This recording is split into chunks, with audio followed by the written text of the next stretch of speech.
नमस्कार मंडळी, मी mister perfect आणि आज तुम्हाला घेऊन आलो आहे पुण्यातील एकदम धमाल, रंगतदार आणि भक्तिभावाने उतमलेल्या गणेश उत्सव दाखवायला. चला तर सुरुवात करूया आपल्या गणपती बाप्पा मोरया या गजराने. जर तुम्हाला हा PMPL स्टॉप कोणता आहे माहीत असेल तर कमेंटमध्ये नक्की सांगा.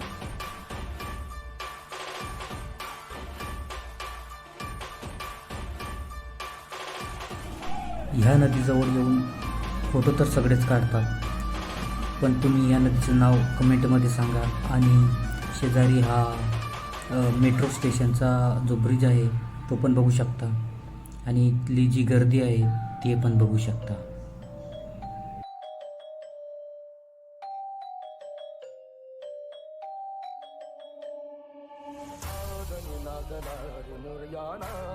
चला तर जाऊया मानाचा गणपती बघायला.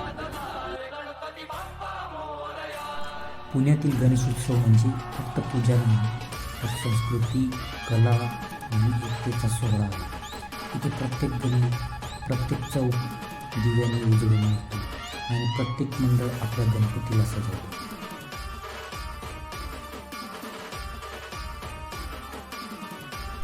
इथलं वातावरण इतकं भारी असतं की ढोल ताशांचा आवाज ऐकला की अंगात ऊर्जा होते. आणि पुण्यात आला तर इथलं फूड सोडायचं नाही. मोदक, मिसळ, भेळ सगळं मस्त आहे. या रस्त्याने जाताना प्रत्येकजण एकदा तरी या वाड्यात जातो, तो म्हणजे आपला शनिवार वाडा.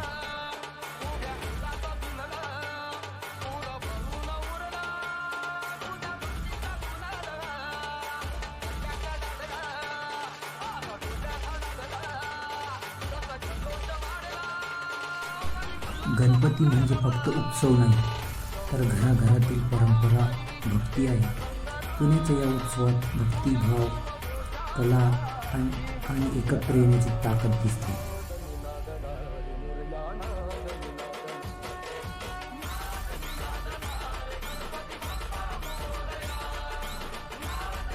प्रत्येक मंडळ तुम्हाला आपलं सादरीकरण करताना या रस्त्यावरती दिसेल.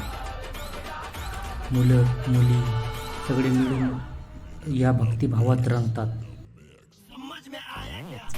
हेच ते स्थायिक दगडूशेठ हलवाई गणपती मंदिर, जिथं वर्षात प्रत्येक दिवशी इथं भाविक भक्तांची रांग तुम्हाला बघायला मिळेल. आपली जी मराठी संस्कृती म्हणजेच आपली मराठी शाळा, ती वाचवण्यासाठी या मंडळाने खूप एक छान उपक्रम आपल्या कलाकृतीतून देण्याचा प्रयत्न केला.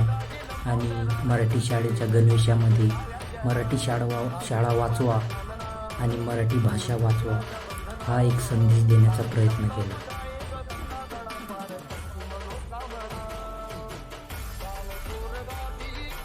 यंदाच्या वर्षी दगडूशेठ हलवाई गणपती ट्रस्टने श्री पद्मनाभ स्वामी मंदिर, तिरुवनंतपुरम, केरला या ठिकाणी मंदिराचे डेकोरेशन स्वीकारले आणि उभारले आहे.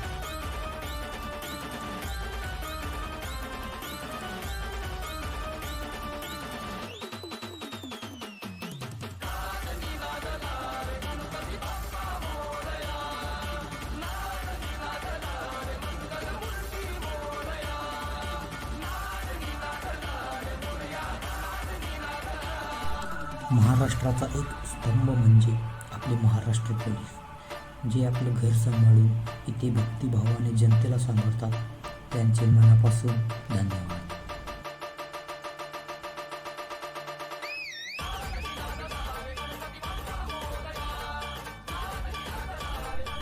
तुळशीबागचा राजा या मंडळाने वृंदावन येथील मंदिराचे चित्रीकरण उभारले आहे.